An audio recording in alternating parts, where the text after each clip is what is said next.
Bueno, hola, ¿qué tal? Buen día, ¿cómo están? Bienvenidos a...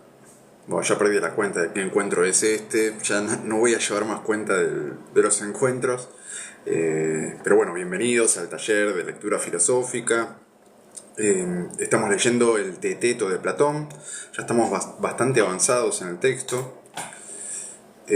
Hoy vamos a seguir a partir de la página 254, ¿sí? Del libro.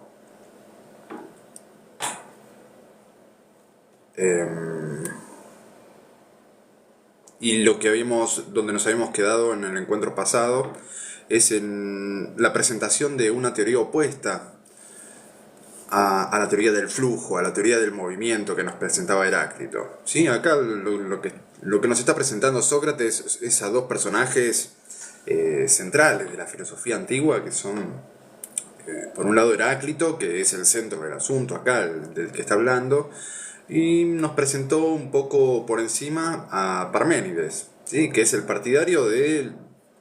Es considerado como la oposición de Heráclito. Si bien Heráclito dice que todo lo que existe se encuentra en un constante fluir, ¿sí? Y que lo que parece permanente o lo que parece fijo es tan solo una ilusión, Parménides, por otro lado, va a decir todo lo contrario.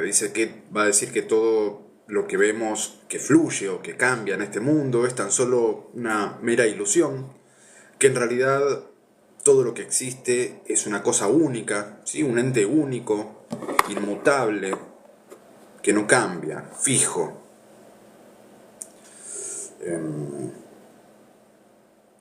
Y ahora se va a dedicar a seguir tratando de describir esta teoría del flujo, del cambio, la teoría de Heráclito. ¿Sí? Pero trajo a colación a Parménides, eso es como para tener en cuenta. Pero lo que va a hacer es seguir con la teoría de Heráclito. Espero que hoy podamos terminar con la refutación, ¿no? De la teoría de Protágoras. Ya se está haciendo bastante largo. Por lo que estuve leyendo, sí, está por terminar ya la refutación de Protágoras. Pero es un primer momento del método socrático, ¿no? Tenemos el primer momento, son dos momentos, por lo que podemos reconocer. El primer momento es el de la refutación, ¿no? El de la purificación de alguna manera de los conceptos erróneos que tenemos nosotros acerca de algo. Por ejemplo, ahora en este caso, en el caso del saber, en el caso de este libro Teeteto, la cuestión central es averiguar qué es el saber, ¿sí? Y por ahora Teeteto únicamente nos dio una sola definición. Y ese fue el hijo que parió Teeteto, y ese hijo tiene la forma de una afirmación que es la siguiente, que el saber es percepción. Una respuesta a esa pregunta, ¿sí? Él dice, bueno, el saber es percepción, y hasta ahora estamos dándole vueltas al asunto porque no es algo original de Teeteto, sino que es una teoría que viene de Protágoras, que nos dice que el hombre es la medida de todas las cosas, que a su vez esta idea viene de la teoría del flujo constante, del movimiento. Esos nombres les va poniendo Sócrates, pero es la teoría de Heráclito, ¿sí? De que todo está en un constante cambio, en un constante movimiento, no hay nada fijo en este mundo. Por eso mismo, si no hay nada fijo en este mundo, no es posible hablar acerca de la verdad. No es algo que decía Heráclito, ¿sí? Lo están tomando a Heráclito parcialmente, creo yo, ¿sí? Porque Heráclito sí creía que que era posible un conocimiento verdadero. No creo que Heráclito, no sé, tendría que averiguarlo más, pero he leído bastante Heráclito, no creo que crea Heráclito que no hay algo verdadero en este mundo. ¿Sí? Él, encontrándose con un mundo que estaba en constante cambio, encontró algo fijo que puede ser conocido de ese mundo y algo verdadero. No creo que Heráclito hubiese aportado a la idea de una verdad relativa, al relativismo de Protágoras, ¿no? Es algo que Protágoras hizo con la teoría de Heráclito. No creo que Heráclito hubiese estado de acuerdo. No lo conozco mucho, Heráclito. Creo que nadie puede conocer mucho Heráclito porque se conservan fragmentos de sus escritos y fragmentos que se encuentran en libros de otras personas que posiblemente hayan sido deformados, ¿sí? Pero, por qué digo que no estoy de acuerdo con que Heráclito hubiese adherido a un relativismo?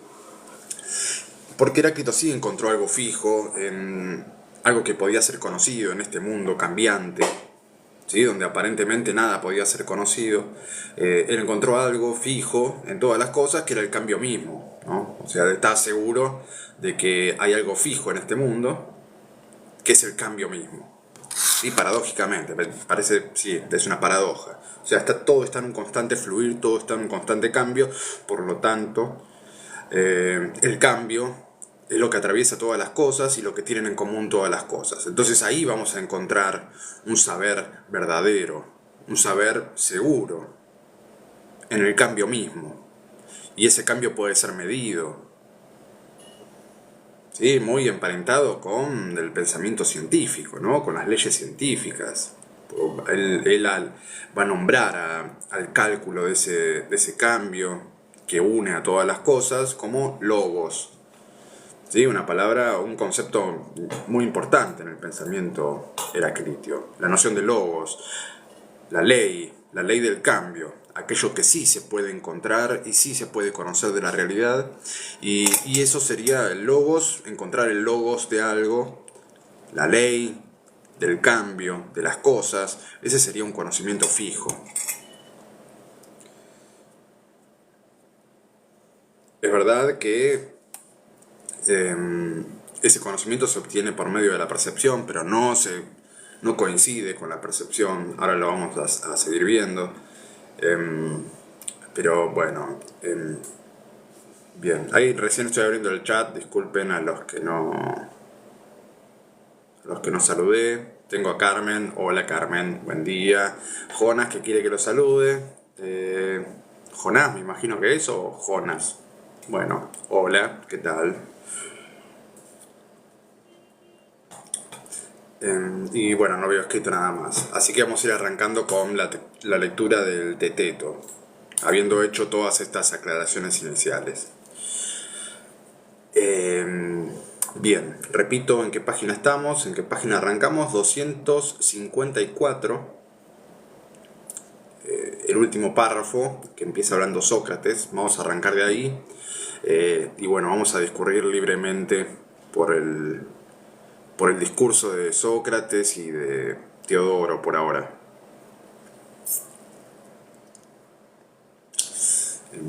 Bueno, arranco a leer, a ver qué sale. Sócrates dice: vamos pues a examinarlo, ya que lo deseas tan vivamente.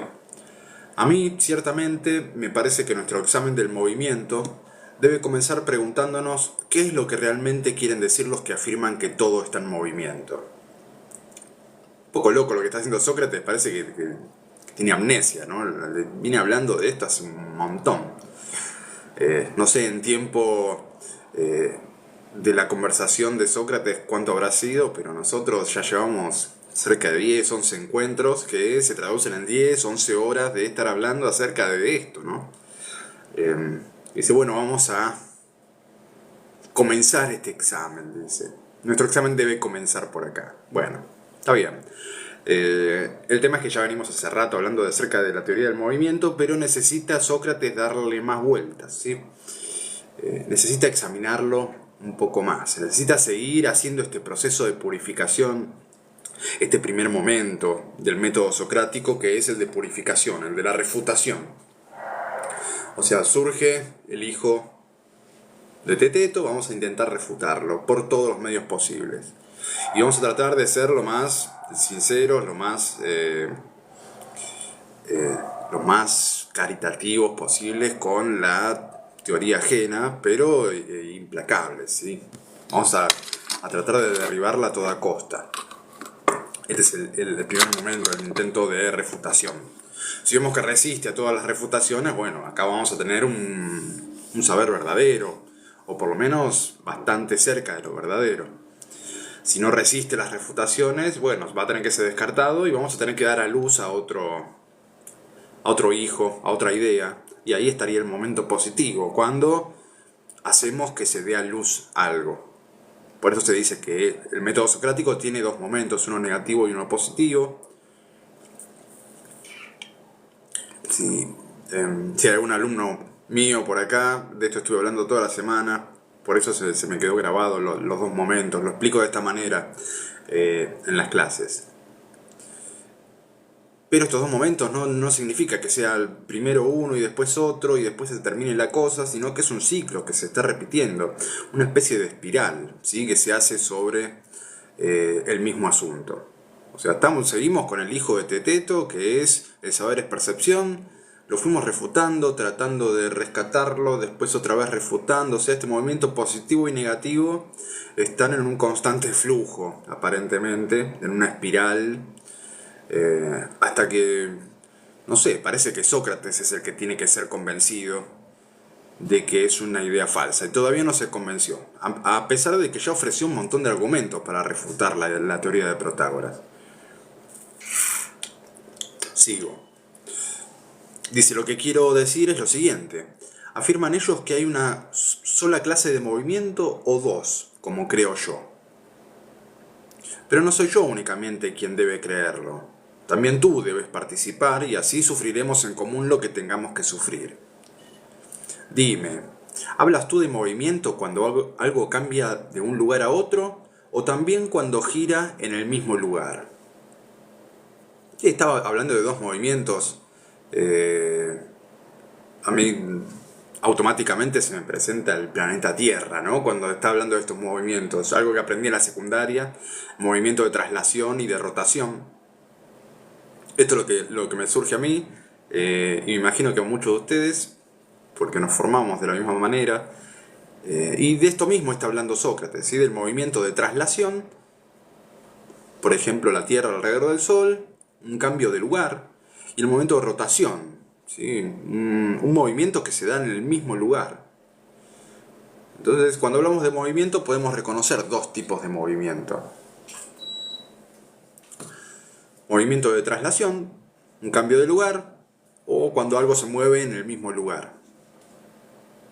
Bien, acá Sócrates está, mediante las preguntas, está encauzando el discurso. ¿Ven? Que él ya tiene una idea en mente, no es tan ignorante como dice ser, tiene ideas y ahora va a empezar a mostrarle el hacha de que él tiene un bagaje, él leyó libros, él tiene conocimientos y sabe cosas, es evidente. Pero bueno, se hace el sota, diríamos, acá en Argentina, Buenos Aires. Bien, hay preguntas un poco descolocadas, pero bueno, las voy a responder, está bueno. Che, ¿cómo te llamas? Yo soy Mariano Álvarez, así me llamo. Creo que no me presenté nunca. Es un espacio al que no pretendo darle nombre. Pero bueno, sí, me llamo Mariano Álvarez, argentino. Y me dicen, yo estoy con el estoicismo. Está bien. Yo por ahora no. Estamos con el Teteto de Platón, que está hablando acerca de conocimiento. Por ahora no tiene que ver esto con el estoicismo. Así que no te voy a poder ayudar por ahora, porque se escapa del tema del taller. No sé si en algún momento tocaré el tema del estoicismo, pero en este libro no creo que aparezca. Acá estamos en un libro relacionado con el saber. Está más destinado a la gnoseología, ¿sí? A lo que es el conocimiento. Y el estoicismo ya ahí nos estamos metiendo en una teoría que un poco más ética, podríamos decir, relacionada con las acciones humanas, con la felicidad. Buenísimo el estoicismo, ¿sí? Pero bueno, no nos compete por ahora. Bien, seguimos. Bien, estábamos hablando de estas dos clases de movimiento. Entonces está empezando Sócrates a desarmar, ¿no? Desarmar esta teoría Y bueno, empieza a hacer distinciones dentro del movimiento mismo. Y Teodoro dice, sí, bueno, hay dos clases de movimiento, estamos todos de acuerdo. Y Sócrates dice, pues sea esta una clase de movimiento. Ahora bien, si algo permanece en el mismo lugar, pero envejece, o pasa de ser blanco a ser negro, o de ser blando a ser duro, o experimenta alguna otra alteración, ¿acaso no hay que hablar de otra clase de movimiento? Y sí, verdaderamente. O sea, está el movimiento de traslación, el movimiento que se da en un mismo lugar, y dentro de los movimientos que se dan en este mismo lugar, estaría este movimiento, la alteración. ¿Sí? Tenemos la traslación por un lado y la alteración por el otro. Esto que yo planteé como la rotación de la Tierra sobre sí misma, lo llama alteración. Porque no es un cambio de lugar. Puede ser un movimiento de rotación sobre sí mismo, o puede ser un movimiento de crecer, ¿no? Crecer no es un cambio de lugar, sino que es algo que nos pasa a las plantas. Por ejemplo, las plantas no cambian de lugar, pero crecen. Entonces podemos decir que están afectadas por un movimiento. Las cosas cambian de color también, y no necesariamente cambian de lugar. O sea, ese también es un movimiento de alteración. O pasar de ser blando a ser duro, etc. ¿Sí? Esos movimientos son alteración. Teodoro dice, a mí desde luego me parece que es necesario. Sí, es necesario que existan estas dos clases de movimiento, porque es lo que vemos en la realidad. Entonces, dice Sócrates, yo afirmo que hay estas dos clases de movimiento, alteración y traslación. Tienes razón, le dice Teodoro. Pues bien, una vez que hemos hecho esta distinción, dialoguemos ya con los que afirman que todo está en movimiento y hagámosle esta pregunta. ¿Afirman que todo está en movimiento de una y otra forma, es decir, mediante traslación y alteración? ¿O hay cosas que se mueven de las dos maneras y otras que se mueven solo de una? Sí, acá está haciendo una aclaración, le está pidiendo supuestamente a los partidarios del cambio. ¿Cómo se mueven las cosas? ¿O cómo decimos que está todo en un constante cambio? ¿Teniendo en cuenta los dos tipos de movimiento o con uno solo alcanza? O sea, con que cambie de lugar ya podemos decir ese es un movimiento. O sea, una cosa puede cambiar de lugar y no alterarse. Con la definición de alteración que acabamos de dar, ¿no? Puede trasladarse de lugar y no alterarse en sí mismo. ¿Y eso sería considerado que está en movimiento? ¿O se tienen que dar los dos movimientos juntos para afirmar que todo está en cambio? Y Teodoro dice, bueno, por Zeus, no, yo no sé qué decir, pero creo que aceptarían ambas clases de movimiento. Y Sócrates le responde, si no lo hacen, amigo mío, lo que está en movimiento les aparecerá igualmente en reposo, y no será más correcto decir que todas las cosas están en movimiento que decir que están en reposo. Y sí, verdaderamente. Si hay dos clases de movimiento y decimos que todo está en movimiento, se tienen que dar los dos movimientos necesariamente. No puede estar en un sentido quieto y en un sentido en movimiento. Porque diríamos que las cosas están a la vez, en reposo y en movimiento. Y eso es contradictorio. Bueno, y la contradicción, está todo mal con la contradicción. Por lo menos a esta altura del partido.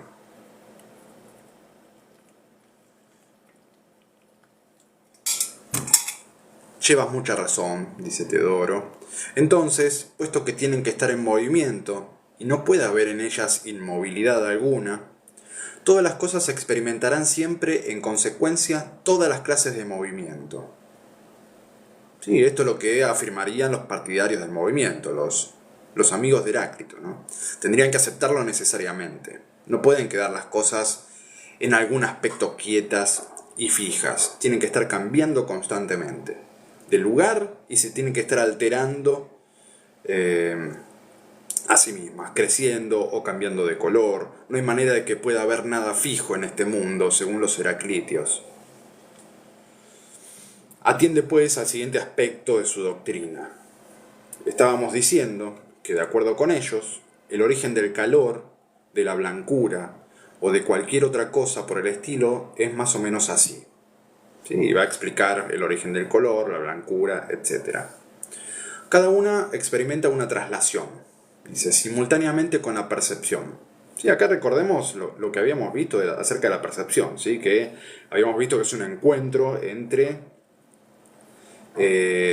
cosas que emite lo activo es aquello percibido, y lo pasivo, que seríamos nosotros, lo que queremos recibir, la percepción, lo que queremos recibir, lo blanco de la cosa, por ejemplo, también salimos a la búsqueda.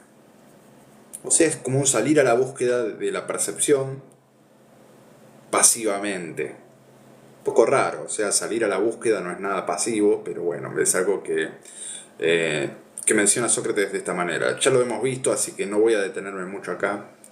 Yo nada más para recordar aquellas conversaciones acerca de la percepción y del encuentro entre lo percibido y el perceptor. Decimos entonces, cada una experimenta una traslación, simultáneamente con la percepción. ¿Sí? El encuentro entre mi capacidad de ver y la capacidad que tiene la cosa de ser vista. Entonces hay un movimiento de traslación, ¿sí? Un cambio de lugar. Lo pasivo se hace perceptivo, pero no percepción. ¿Sí? Lo pasivo seríamos nosotros que percibimos, que recibimos aquella percepción. ¿Sí? Para que recordemos eso. Lo activo sería la cosa que emite la visión, emite su cualidad de ser blanco, por ejemplo. Emite blancura. Y nosotros que recibimos esa blancura. Sigo. Digo, lo pasivo se hace perceptivo, pero no percepción. La percepción es algo aparte de lo pasivo, de nosotros. Y lo activo a su vez adquiere una cualidad, pero no llega a ser cualidad. Habíamos visto que lo activo, la cosa, se hace blanca cuando es percibida. Antes de ser percibida no es blanca. ¿Sí? Pareciera que las cosas se tiñen del color que tienen en el momento de la percepción. Cuando hacemos ese choque, ese encuentro entre sujeto y objeto, ahí nosotros nos hacemos perceptores, cuando antes no lo éramos, y la cosa se hace percibida y adquiere la cualidad en ese momento. Se hace blanca, se tiñe de blanco, adquiere la blancura cuando alguien lo observa. Y eso es la cualidad de la cosa. O sea, la cosa adquiere una cualidad justamente en ese acto, en ese encuentro, pero no llega a ser esa cualidad. O sea, la cosa no es lo blanco, la cosa adquiere lo blanco, o sea, está blanca. Es blanca por un momento, supongo. Ciertamente, sigue Sócrates, es posible que la palabra cualidad te parezca insólita y no comprendas lo que quiere decir en general. Sí, esto está bueno de Sócrates, que percibe cuando hay una palabra que puede ser incomprendida. Y la palabra cualidad es una palabra que no usamos generalmente, y es algo que necesita ser aclarado, ¿sí?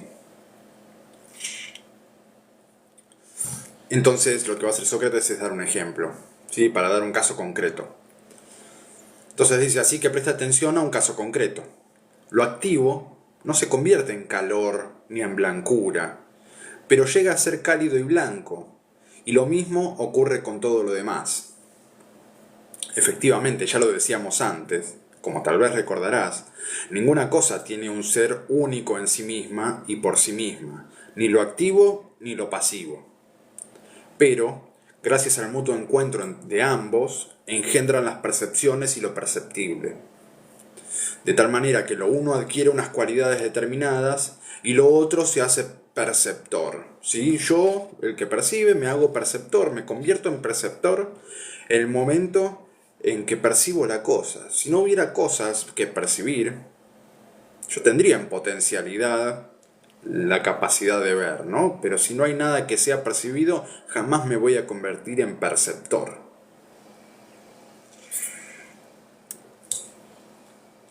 Y la cosa, si no es percibida nunca, nunca va a tener la cualidad que le pertenece o que adquiere en el acto de la percepción. O sea, la cosa nunca va a ser blanca si nadie la percibe. También hay una vieja pregunta que no sé de dónde salió, pero se escucha, o la vengo escuchando desde que nací más o menos. Es esa pregunta de si un árbol hace ruido cuando se cae en el medio del bosque y nadie lo escucha, ¿no? Bueno, acá estamos en esa discusión. Si una cosa no es vista jamás, ¿tiene un color determinado? Bueno, pregunta que queda ahí. Según Sócrates, creo que sí, debería tener un color determinado. Pero acá lo que está haciendo es explicando la teoría de Heráclito, específicamente en el pensamiento de Protágoras. Y ya hablamos de esto. Esto es lo que está diciendo Sócrates, lo está trayendo a colación, pero ya estuvimos hablando largo y tendido acerca de esto. ¿Sí? Y Teodoro dice, sí, lo recuerdo, ¿cómo no me voy a acordar? Fue hace un rato. Fue hace como 11 horas. Y Sócrates dice, pues bien, respecto a lo demás, no nos preocupemos de si dicen esto o aquello. Cuidémonos únicamente de lo que estamos tratando. Y hagámosle la siguiente pregunta. ¿Afirman que todo se mueve y fluye, o no? Sí, dice Teodoro. ¿Experimentan todas las cosas las dos clases de movimiento que hemos distinguido? Es decir, la traslación y la alteración. Naturalmente, no tiene más remedio que ser así.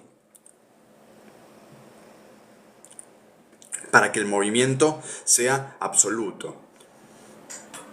¿Sí? Los partidarios de Heráclito creen que el movimiento es absoluto en todas las cosas. Entonces, si creemos que el movimiento es absoluto, vamos a tener que aceptar que las cosas son afectadas siempre por estos dos modos de movimiento. La traslación y la alteración. Ciertamente, si existiera únicamente traslación y no se diera la alteración, podríamos decir qué cualidades tienen las cosas que experimentan la traslación en el curso de su fluir. ¿No es así? Entonces, si yo veo una cosa blanca que está cambiando de lugar, la luna, por ejemplo, ¿sí? La luna es una cosa blanca y la vemos que se mueve en el espacio. Entonces, si decimos que su color no es alterado, o sea que no está afectada por alteración, podríamos decir que se está moviendo, está cambiando de lugar, pero en un aspecto no está cambiando, que sería en el aspecto de ser blanca. Ahí no estaría cambiando de lugar. O no estaría cambiando, en realidad. No estaría sufriendo alteración. ¿Es posible esto para los partidarios de Heráclito?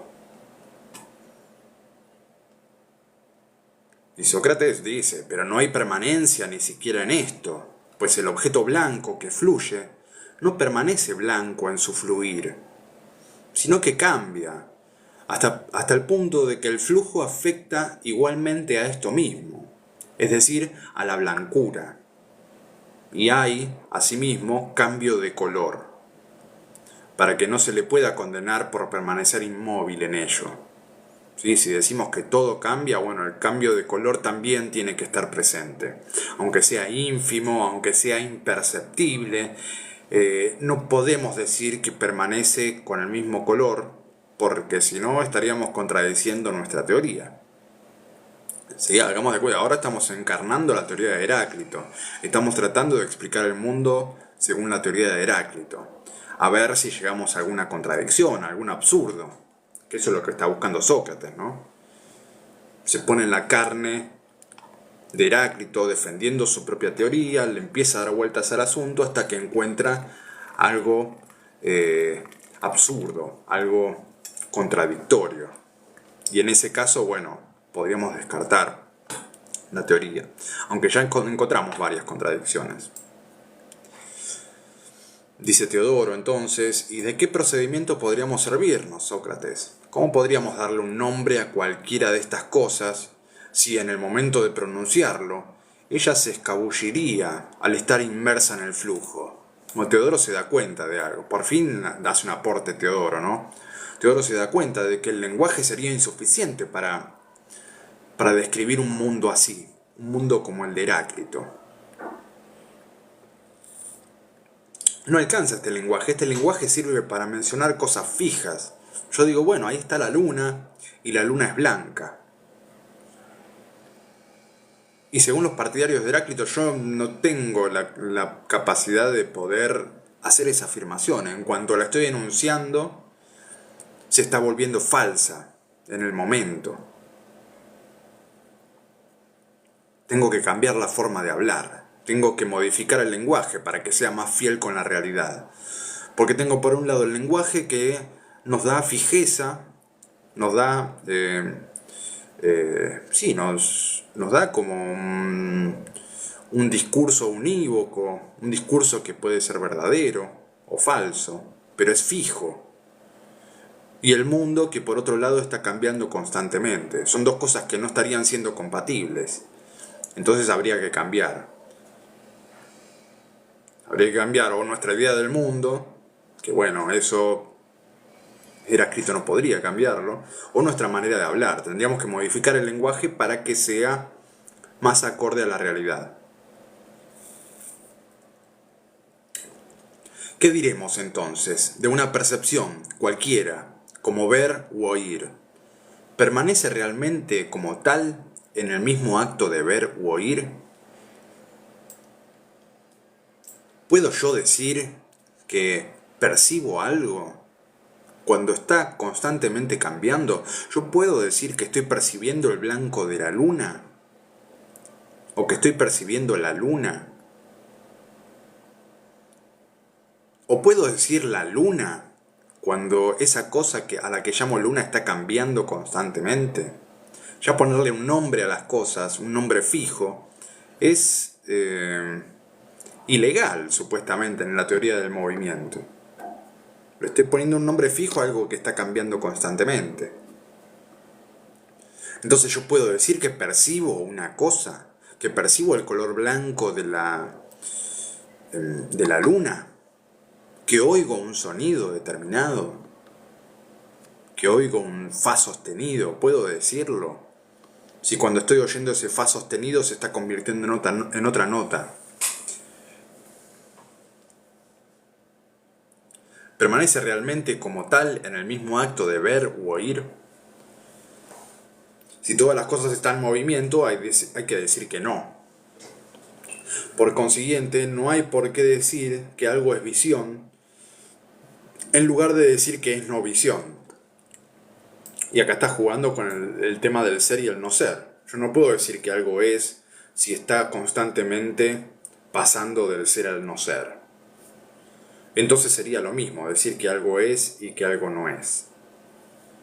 Sería lo mismo decir que estoy viendo algo y que no lo estoy viendo, porque está pasando simultáneamente casi.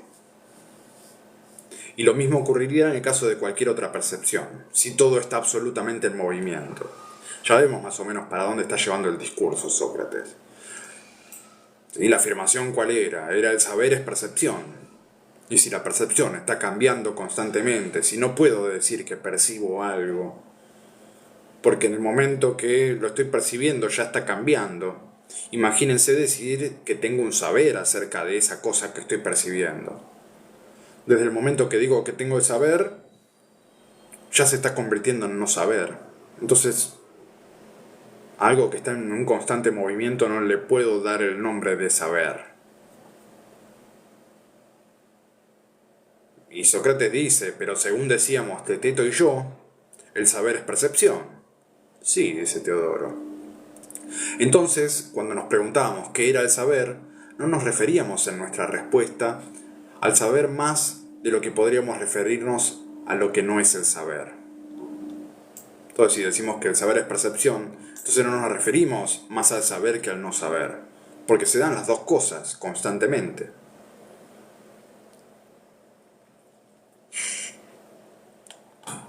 Cuando yo veo la luna cambiando de lugar, digo, bueno, la luna está ahí. Desde el momento en que enuncio la luna está ahí, ya ese saber se está convirtiendo en un no saber, porque se acaba de trasladar de lugar la luna. Lo mismo con cualquier cosa, ¿sí? Con el río de Heráclito. Digo, bueno, este es el río, el que está pasando por mis pies en este momento. Y en el momento que lo estoy enunciando, se está convirtiendo en falso.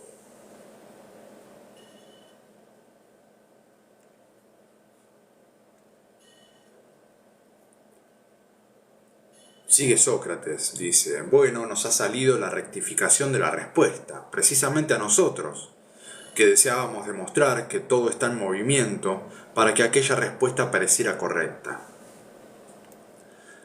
Ahora se pone de manifiesto, según parece, que si todo se mueve, cualquier respuesta sobre lo que quiera que sea será igualmente correcta. Da igual decir que las cosas son así o que no son así, o que llegan a ser de esta manera o de la otra, si prefieres utilizar esta expresión, para no inmovilizarlo con palabras. O sea, cualquier cosa que se diga va a ser cierta. Acá estaríamos en línea con los sofistas, ¿no? Que creían que todo era relativo, bueno, con Protágoras. O sea, si todo está en cambio, si todo está cambiando, obviamente no habría una verdad acerca de las cosas. Cualquier cosa que dijera sería totalmente válido. Digo, esto es y esto no es, y daría lo mismo. O la luna está ahí, o la luna no está ahí, daría exactamente igual lo que dijera. Podría ser cierto o falso en cualquier momento. Tienes razón, dice Teodoro. Sí, Teodoro, excepto en haber dicho así y no así. Ni siquiera este así debe emplearse, pues lo que es así no podrá ya estar en movimiento. Y lo mismo podría decirse en el caso del no así, dado que esto no es movimiento. Hasta usando palabras vagas como así y no así, como esto o aquello, también estamos dándole fijeza a algo que está en movimiento. Ni siquiera puedo usar ese lenguaje vago. ¿Cómo imaginar un lenguaje que coincida con esta teoría? ¿Qué hago? No tengo que hablar directamente, como hacían los escépticos, como hizo Pirrón. No, dejo de hablar, porque todo lo que diga va a ser falso o verdadero en un momento, falso o verdadero en otro, o falso y verdadero a la vez. Y yo quiero conocer cosas, ¿sí? Yo quiero saber cosas. Y esto me está demostrando que el saber se convierte en no saber, en un abrir y cerrar de ojos. Ahora bien, los que sostienen esta doctrina deberían establecer alguna otra forma de hablar. Eso es lo que dice Sócrates, teniendo en cuenta que ahora, al menos, no disponen de expresiones adecuadas para sus propias hipótesis, a no ser que la expresión de ninguna manera se ajuste mejor a ellos por su sentido indefinido. Entonces tendría que decir todo es de ninguna manera. No habría capacidad de discurso. Cancelamos el discurso directamente si adherimos a la filosofía de Heráclito y al relativismo de Protágoras. El discurso no serviría, las palabras no servirían. Y esto lo está diciendo tendenciosamente, ¿no? Porque Protágoras se dedica a la palabra, a enseñar el arte de discurrir el discurso o de discurrir la palabra, al arte de convencer a otras personas de una opinión verdadera. Bueno, ese arte en el que se despliega Protágoras es negado por su propia teoría.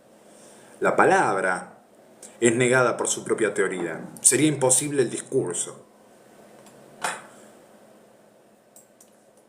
Tendríamos que cambiar nuestra manera de hablar.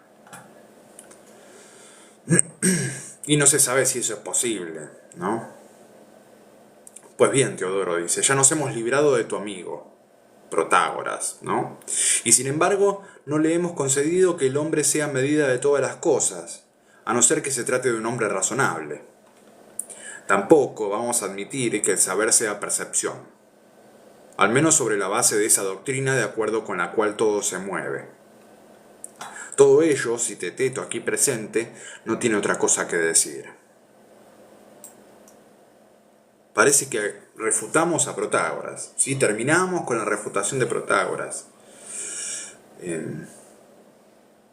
un momento importante en el libro, ¿no?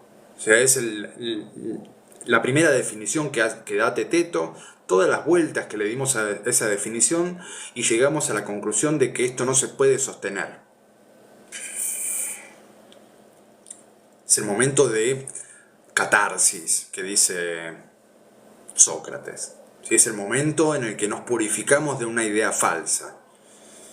O sea, no es en vano todo este movimiento que hicimos. Estamos elaborando un proceso de purificación, de limpieza. Estamos limpiando nuestro concepto de saber, que es a lo que queremos llegar, lo estamos limpiando de cosas que no tienen que estar ahí. Como la percepción. O sea, el saber es percepción, no, en absoluto. Pero nosotros queremos saber lo que es lo que es el saber, no lo que no es. Bueno, conociendo lo que no es, nos vamos acercando mucho más a lo que es. Por eso decimos, vamos sacando impurezas para llegar a la verdad, que la verdad es pura, limpia, perfecta. Bien, seguimos.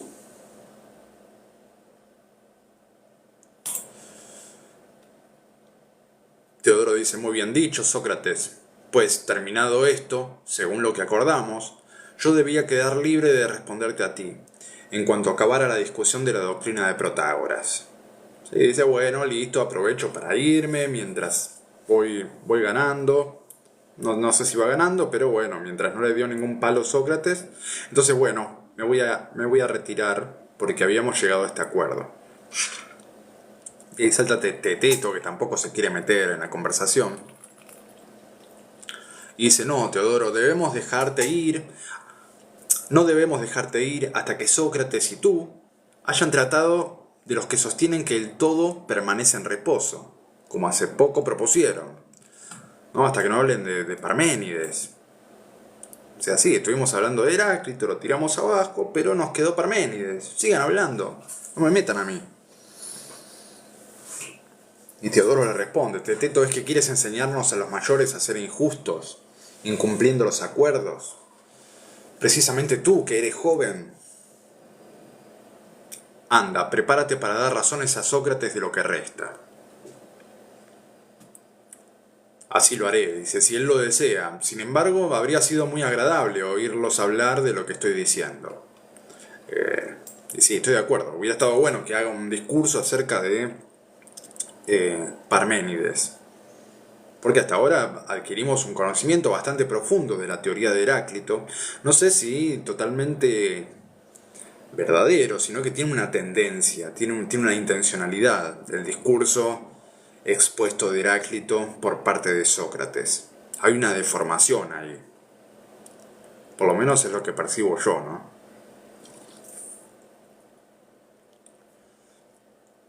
Pero hubiera estado bueno también ver cómo hablan acerca de Parménides, aquel que dice que está todo fijo, cómo explican eso. Pero bueno, Sócrates se va a escapar un poco de acá. Lo leo. ¿Sí? Porque sería una tarea titánica, dice Sócrates. Sería una tarea interminable tratar de explicar a Parménides, cuya complejidad es abismal.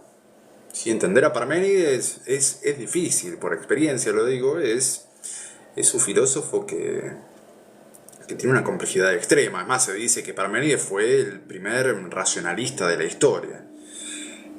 Y los que tuvieron contacto con el racionalismo, bueno, saben que es algo mucho más complicado. O sea, el empirismo es más comprensible, porque el empirismo habla de cosas que vemos y que tocamos y qué características tienen. El racionalismo habla de ideas, o sea, busca no tener contacto con las percepciones, únicamente atenerse a los pensamientos. Bueno, ese es un movimiento dificilísimo. ¿No? Son las cosas más difíciles que le pueden pasar al ser humano, atenerse únicamente a los pensamientos sin prestar atención al mundo que lo rodea y tratar de encontrar una verdad ahí adentro.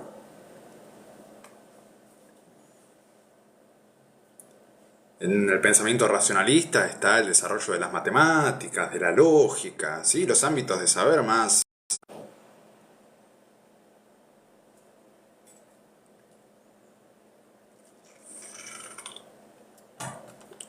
Perdón, se me cortó. No sé qué le pasó a esto. Creo que el ahorro de energía me corta todo. Bueno, seguimos. Sin embargo, Teodoro, me parece que Teteto no me va a convencer de lo que dice. ¿Por qué no? Dice Teodoro. Si se tratara de Meliso y de todos los que sostienen que el todo es uno e inmóvil, sentiría vergüenza, sin duda, si hiciéramos un examen vulgar de su doctrina.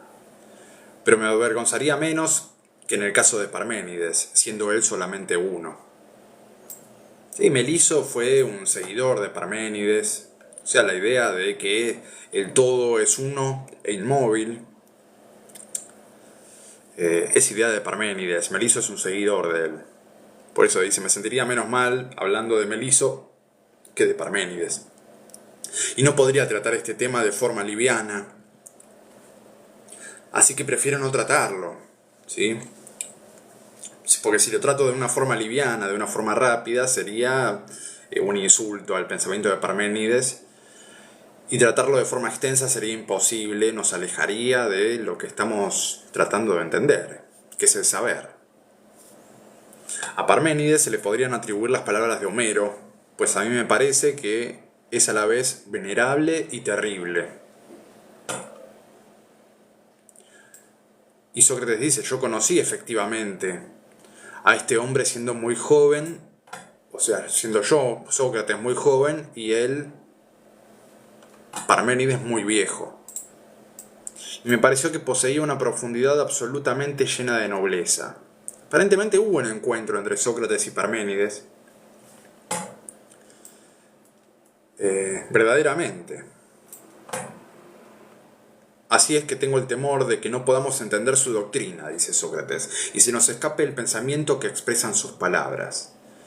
Y lo que más me preocupa es que quede sin examinar qué es realmente el saber, que es la cuestión por la que iniciamos la conversación. Lo cual ocurriría si hiciéramos caso a esa violenta irrupción de razonamientos que se van presentando.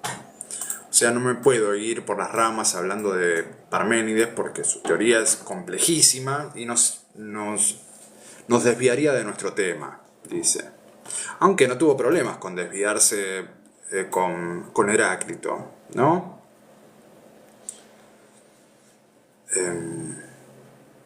Pero bueno, hay un respeto mucho mayor hacia Parménides por parte de Platón, que está encima de todo esto, ¿no? Escribiendo. Platón es el artífice de todas estas conversaciones. Y Platón es un fiel seguidor de Parménides. O sea, siempre que lo nombra como el padre Parménides. Entonces prefiere no discurrir mucho acerca de esto, porque su teoría de alguna manera va a coincidir con la de Parménides, que todo está inmóvil. Por lo menos todo lo que es verdadero y real es inmóvil.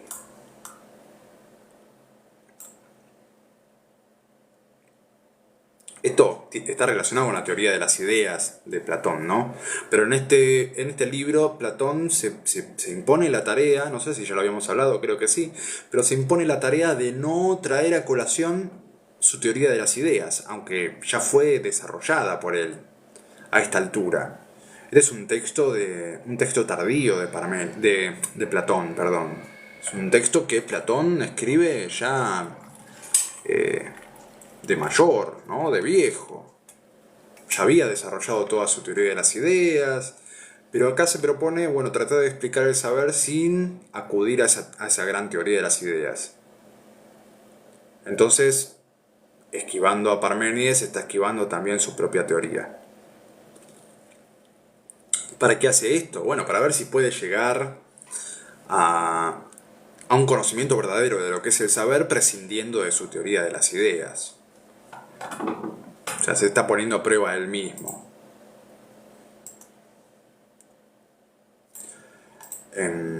Y sigue Sócrates, dice, pues bien, Teteto, es preciso que consideres aún una cuestión respecto a lo dicho anteriormente. Tu respuesta fue que el saber es percepción, ¿no es así? Sí, le dice. Entonces, si alguien te preguntara, ¿con qué ve el hombre lo blanco y lo negro? ¿Y con qué oye lo agudo y lo grave? Tú dirías yo que con los ojos y los oídos. Sí. Acá ya empezó Teteto a hablar, ¿sí? Ya Teodoro se hizo a un lado. La ligereza en el empleo de palabras y expresiones y la ausencia de consideraciones minuciosas en relación con ellas no son en general un signo de mala educación. Más bien es lo contrario lo que denota un carácter servil. Sin embargo, a veces es necesario prestar atención a las palabras, como ahora que hay que hacer objeciones a lo que haya de incorrecto en tu respuesta. Atiende, pues, a lo que voy a decirte. ¿Cuál de las dos respuestas te parece más correcta? Sí, acá te está avisando, me voy a poner minucioso con las palabras. Atajate. ¿Cuál de las dos respuestas te parece más correcta? ¿Que los ojos y los oídos son aquello con lo que vemos y oímos? ¿O que son aquello mediante lo cual vemos y oímos? ¿Sí? Y acá se pone minucioso con la palabra. Repito, los ojos y los oídos son aquello con lo que vemos y oímos, o son aquello mediante lo cual vemos y oímos. O sea, ¿vemos con los ojos o vemos mediante los ojos? ¿Sí? Ahí nos estamos poniendo quisquillosos con el lenguaje. Eso es lo que avisó Sócrates. Teteto dice, a mí me parece, Sócrates, que percibimos por medio de ellos, más que con ellos.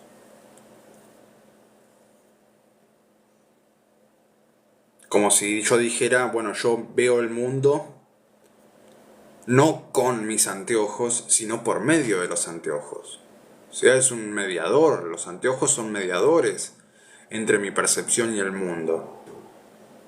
Lo mismo está diciendo de los ojos. ¿Sí? Los ojos son mediadores entre el mundo y yo.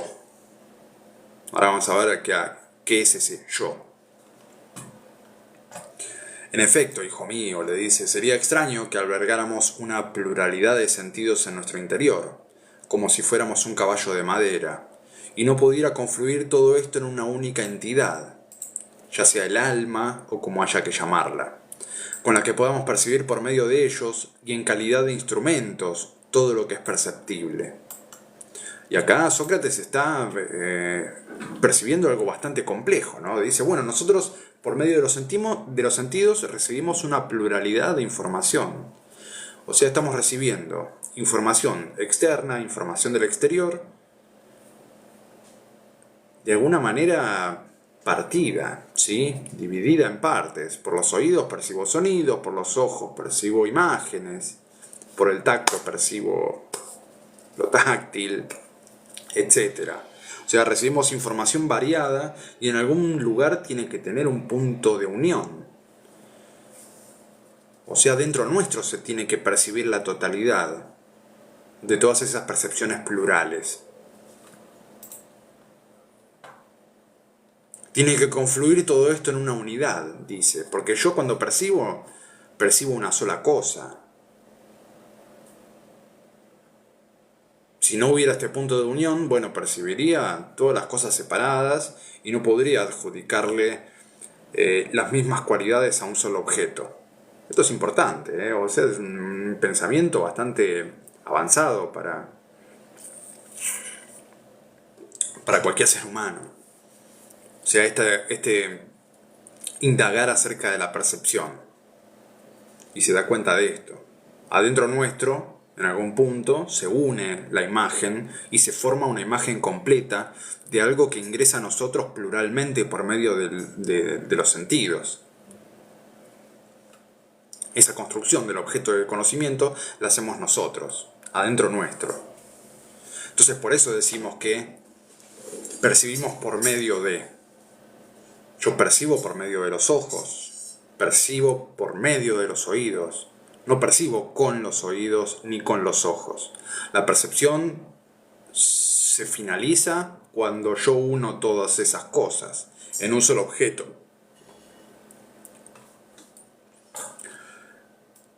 Esa es una buena explicación, ¿no? Es una buena explicación de decir, bueno, vemos por medio, mediante los ojos, no con los ojos. Y Teteto le dice, a mí me parece que así es mejor que de la otra forma. Sí, obviamente. Mi objetivo, al examinar esto contigo, es saber si hay una misma realidad en nosotros con la que podamos alcanzar lo blanco y lo negro por medio de los ojos, así como los demás objetos de los sentidos por medio igualmente de estos. Si se te preguntara a ti, ¿podrías atribuir todo ello al cuerpo?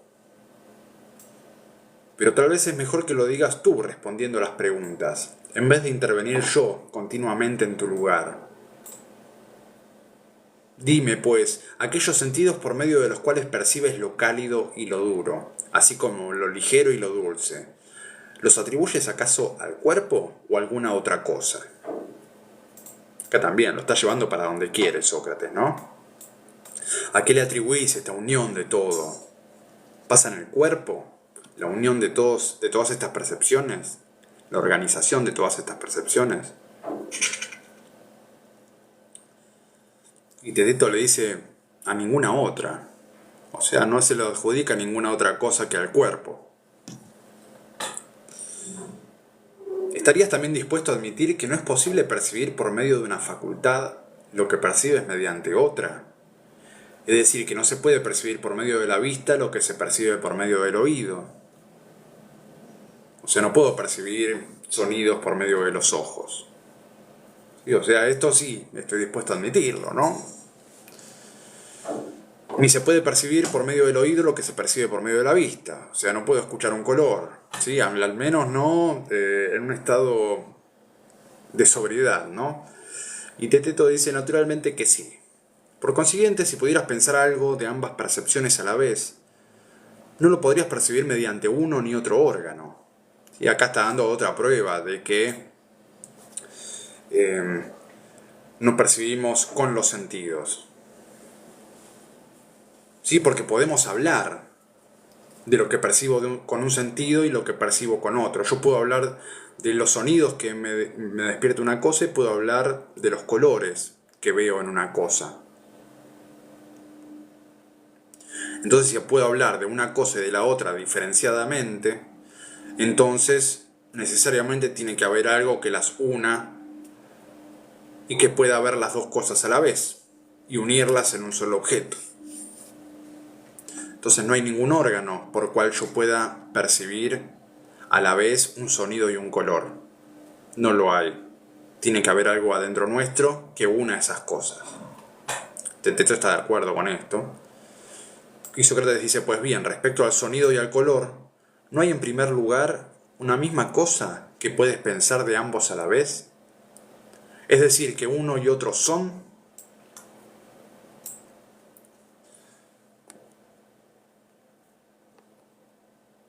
Entonces dentro nuestro hay una facultad con la cuales podemos afirmar cosas a la vez de un sonido y de un color. ¿Sí? Esa es otra prueba de que se tienen que unir adentro nuestro. Hay algo, un órgano o algo en donde se une esta información y nosotros podemos afirmar cosas de las dos cosas. Es un poco abstracto, ¿no? Pero lo que está diciendo, tanto del color como el del sonido, yo puedo decir que son. O para que se entienda un poco más, ¿no? Yo puedo decir que el sonido y el color son fuertes, por ejemplo. Estoy afirmando una misma cosa de dos cosas diferentes, de dos sentidos distintos.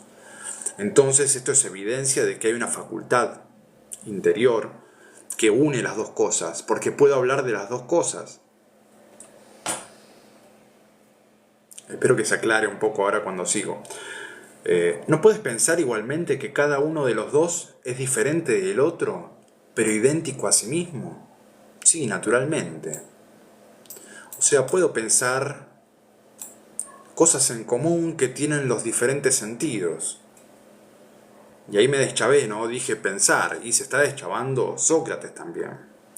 Pensar, puedo pensar que un sentido es distinto del otro. Puedo pensar que el sonido es distinto del color. Y si puedo hacer eso, es porque dentro mío yo los distingo y los puedo unir también.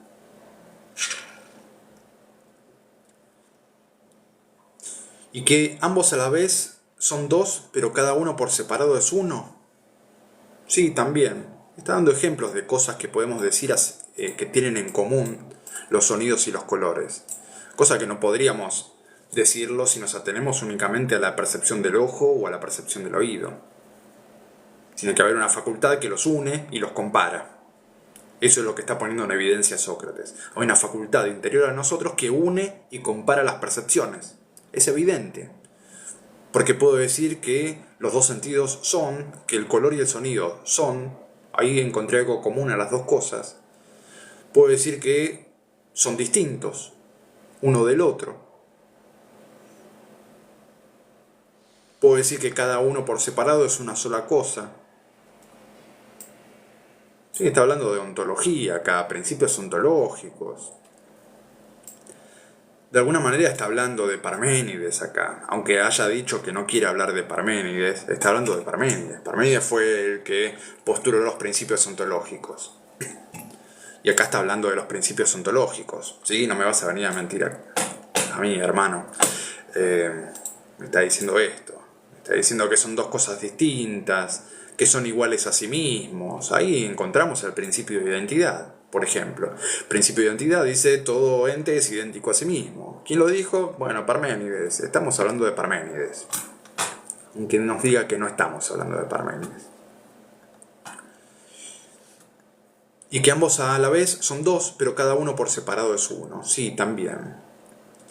¿No es verdad igualmente que puedes examinar si ambos son de semejantes o semejantes entre sí?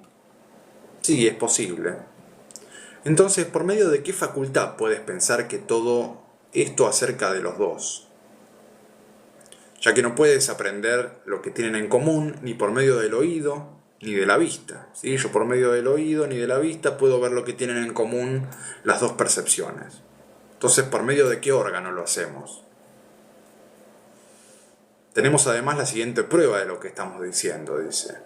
En el caso de que fuera posible examinar si ambos son salados o no, es obvio que podrías decir con qué lo examinas.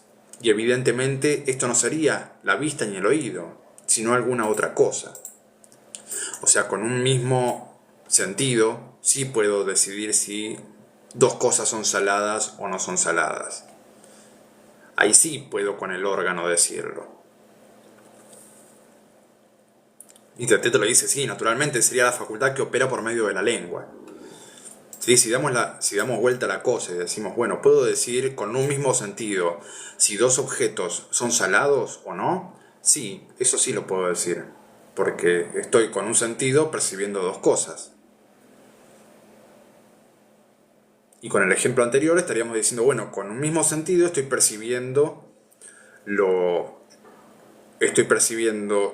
un sonido y un color. Y ese sentido no es ni el ojo ni el oído. Sí, tiene que haber un sentido interno en el cual confluyan estas dos cosas. Sócrates dice, muy bien, pero entonces, ¿por medio de qué órgano opera la facultad que te da a conocer lo que tienen en común todas las cosas y estas en particular? Como el es y el no es, con el que te refieres a ellas, o aquello sobre lo que versaban ahora mismo nuestras preguntas. ¿Qué clase de órganos le vas a atribuir a todo esto? Por medio de los cuales pueda percibir el elemento perceptivo que hay en nosotros cada una de estas cosas.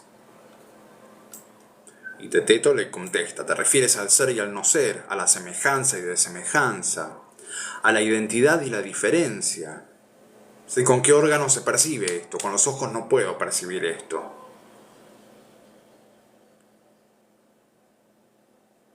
Evidentemente, en tu pregunta, le dice Teteto, incluyes también lo par y lo impar, y todo cuanto se sigue de ellos. Y quieres saber por medio de qué parte del cuerpo lo percibimos en el alma. Me sigues muy bien, Teteto, dice. Eso es efectivamente lo que estoy preguntando. Por Zeus, Sócrates, yo no sabría qué decir. A excepción de que en principio a mí me parece que no hay un órgano específico de todo esto con tales características, como lo hay en el otro caso. Yo creo que es el alma la que examina por sí misma lo que las cosas tienen en común. ¿Sí? Acá llega a un lugar importantísimo.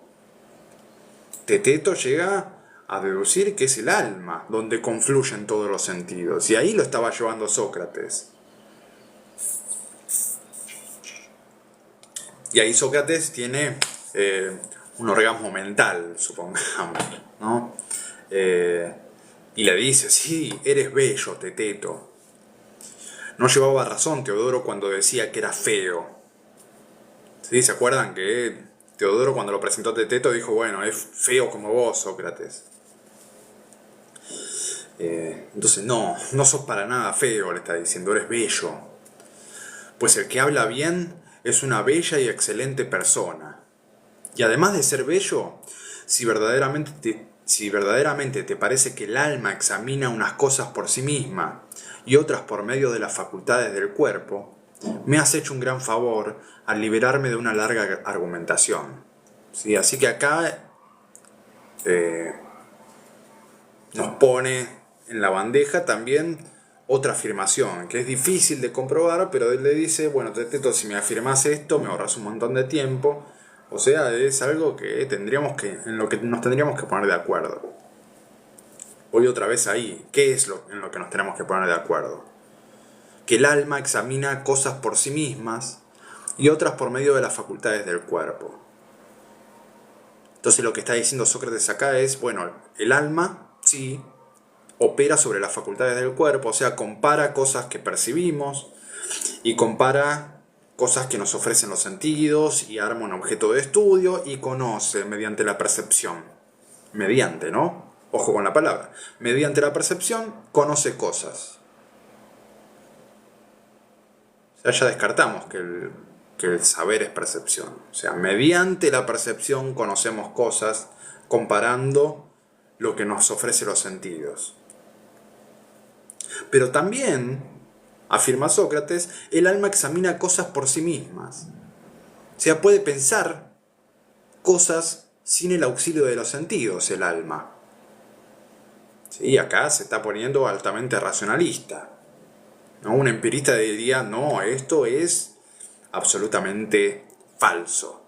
No podemos pensar nada que no hayamos visto con los sentidos. Bueno, Sócrates está pidiendo que, así rápidamente lo está diciendo, pero es algo difícil de afirmar, de que el alma examina cosas por sí misma, independientemente de los sentidos. Cuando habla de matemáticas, por ejemplo, ¿sí? Cuando hace una suma, ahí el alma está operando sobre sí misma, o cuando reflexiona sobre sí misma, o cuando reflexiona sobre el saber y la verdad. Ahí el alma está operando dentro de sí misma y se está dirigiendo a sí misma y es un movimiento puramente intelectual. Y lo está haciendo muy rápidamente y muy por encima, ¿no? Nos está metiendo esto debajo de la alfombra sin que nos demos cuenta. Y sí, ahí Carmen pregunta, ¿el alma es el pensar? No sé si el pensar, sino es aquello con lo que pensamos. El alma es la que piensa, no el cuerpo. Por lo menos para Sócrates / Platón. No se piensa con el cuerpo. El cuerpo es algo impuro, algo inexacto. Todo lo que percibimos por medio de los sentidos, según Platón, es una ilusión, ¿sí? Porque los sentidos se refieren a cosas que cambian constantemente, como lo que estamos viendo. Pero el alma se dirige a cosas que no cambian. Y ahí está la verdad. En las cosas que no cambian. En las ideas. Pero no lo puede decir, ¿sí? Por eso es tan difícil lo que está haciendo Platón acá. Es muy fácil responder a todo esto con la teoría de las ideas de Platón, porque hacia ahí se está mirando, pero no se puede decir. Tenemos que llegar de otra manera a lo que es el saber.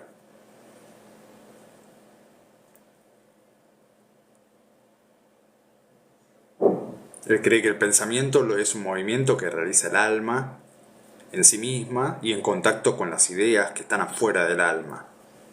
Una especie de percepción espiritual. Pero no lo puede decir.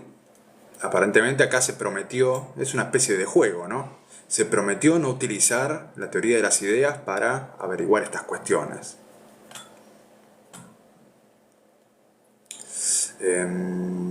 Bueno, le tira flores a Teteto por haber respondido de una manera tan excelente. Le dice, bueno, si me aceptás esto, me ahorrás un montón de tiempo. Dice, eso era efectivamente lo que me parecía a mí mismo, pero yo quería que te lo pareciera a vos también. Y acá otra vez Sócrates poniendo saberes, que dice que no sabe nada. Bueno, acá parece que hay cosas que le parece al mismo y está aportando un pensamiento propio. Está haciendo un poco de trampa con su ideología, ¿no? A veces cuando estudiamos el método socrático decimos que él no aporta nada de sí mismo, que únicamente se dedica a preguntar cosas. No es tan así, cuando lo vemos operar no es tan así. Él pone mucho de sí mismo ahí.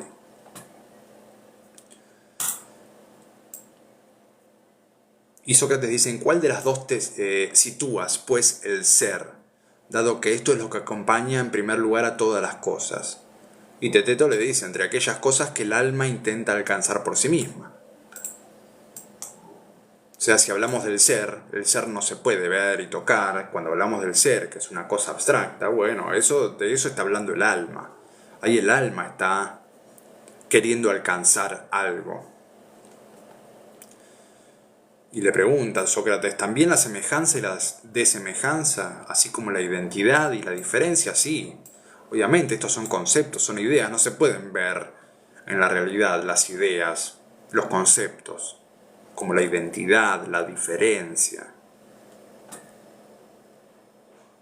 Bien, dice Sócrates, ¿y qué ocurre con lo bello, lo feo, lo bueno y lo malo, los valores? Sí, me parece que son sobre todo, dice, estas las cosas cuyo ser examina el alma, considerándolas unas en relación con otras, y reflexionando en sí misma sobre el pasado, el presente y el futuro. Otra cosa que no pueden hacer los sentidos, remitir al pasado, al presente y al futuro. Y acá vemos que hay una diferencia abismal entre el conocimiento sensible y el conocimiento de la inteligencia, el conocimiento inteligible.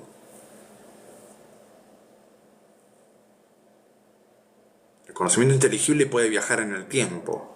Nuestros sentidos no pueden viajar en el tiempo, ven solamente el presente. Ahí tenemos otra pista de que el alma es la que opera en todo esto. Espera un momento, le dice. Percibirá la dureza y la blandura que corresponden respectivamente a lo duro y a lo blando por medio del tacto. Sí, dice. Pero el ser y el hecho de que sean una y otra, así como su mutua oposición y el ser de esta oposición, es algo que el alma intenta discernir en sí misma, volviendo sobre ello y comparando dos cosas entre sí. Si el alma recibe percepciones por parte de los sentidos y la ordena, las compara y elabora conceptos. Ese más o menos es el proceso. Perdón, me estoy estirando un poco, pero quiero llegar a un lugar donde cierra, que estamos muy cerca. Y Teteto dice, sin lugar a dudas, los hombres y los animales, desde el momento del nacimiento, tienen por naturaleza la posibilidad de percibir todas aquellas impresiones que llegan al alma por medio del cuerpo. Repito esto, los hombres y los animales, desde el momento del nacimiento, tienen por naturaleza la posibilidad de percibir todas aquellas impresiones que llegan al alma por medio del cuerpo. Está adjudicando alma a los animales acá también. Medio raro. Digo medio raro porque no solía pasar esto en aquella época. Por lo menos no empezó a pasar a partir de Sócrates, supongamos. Por ahí ya estuvo hablando con Sócrates Platón, ahora de viejo, y le hizo cambiar un par de ideas. Dice, pero las reflexiones acerca de estas en relación con su ser y utilidad solo sobrevienen con dificultad y en el curso del tiempo. Y las reflexiones acerca del alma cuestan, son dolorosas y tardan. Cosa que los sentidos es un conocimiento inmediato, algo que no tarda nada, es instantáneo lo que nos ofrece los sentidos. Sin embargo, las reflexiones acerca de estas cosas de las que se ocupa el alma nada más, son un trabajo arduo. Y las personas que llegan a tenerlas solo lo consiguen gracias a muchos esfuerzos y después de un largo periodo de formación. Dice. Enteramente de acuerdo. Y bien, ¿puede uno alcanzar la verdad de algo sin alcanzar su ser? Imposible, dice. Pero si uno no alcanza la verdad acerca de una cosa, ¿puede llegar a saberla? Claro que no. Por consiguiente, el saber no radica en nuestras impresiones, sino en el razonamiento que hacemos acerca de estas. Aquí efectivamente es posible aprender el ser y la verdad, pero allí es imposible. O sea, en los sentidos es imposible encontrar la verdad, porque la verdad se obtiene comparando lo que nos ofrecen los diferentes sentidos y elaborando conceptos, como el ser.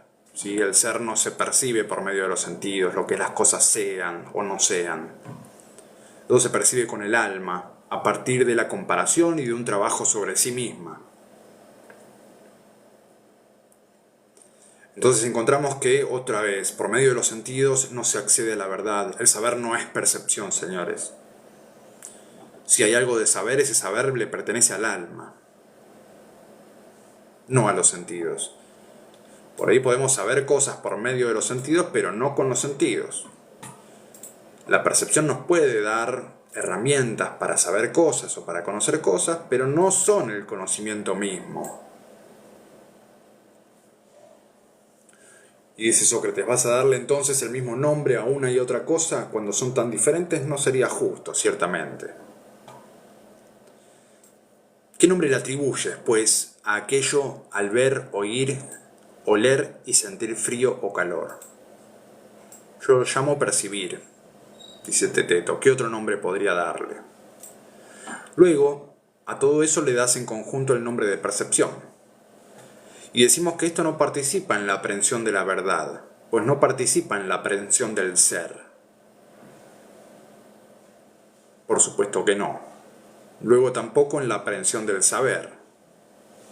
No, en efecto. Por consiguiente, Teteto, la percepción y el saber nunca podrán ser una misma cosa. Si acá se está llegando a la conclusión a la que quiero llegar. Parece que no, Sócrates. Ahora es cuando especialmente se ha puesto de manifiesto que el saber es algo diferente de la percepción. Y esto lo está diciendo Teteto, ¿no? Está diciendo, el saber no es percepción, me estoy dando cuenta de esto. Primero dije que el saber era percepción y ahora yo solo me estoy dando cuenta de que no es así.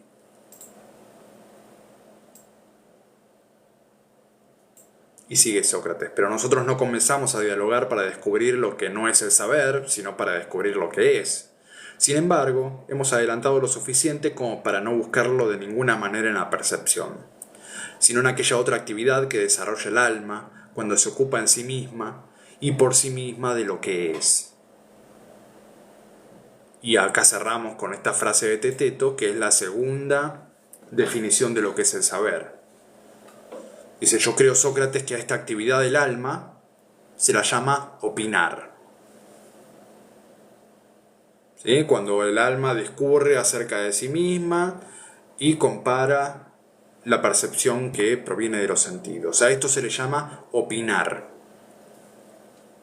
Y acá cerramos el día de hoy, ya me pasé bastante del tiempo. Pero bueno, acá entramos en un cierre. Se cerró la parte del saber es percepción, ya refutamos esa idea, y viene una segunda definición que va a arriesgar Teteto, que el saber es una opinión, un tipo de opinión. O sea, el saber es algo que proviene del alma, no de los sentidos, y es una operación del alma, o se obtiene por medio de una operación del alma. Y acá vamos a tener, todavía esta no es la definición exacta que va a dar Teteto acerca de lo que es el saber, pero sí tiene que ver con la opinión, y lo vamos a desarrollar mejor el encuentro que viene.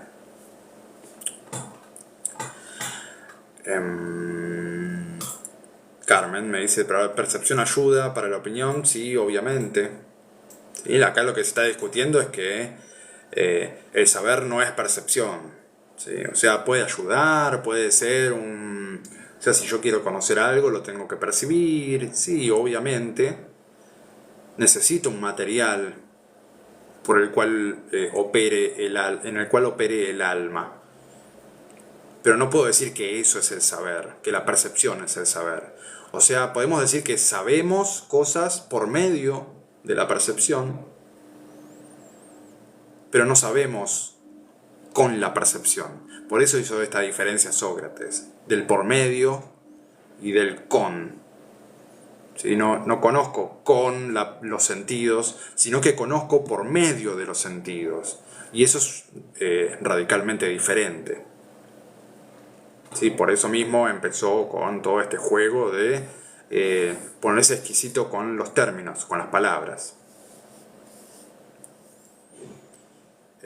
Bueno, ahora sí, cerramos. Nos vemos el sábado que viene. Bueno, espero que tengan un buen fin de semana. Chao, chao.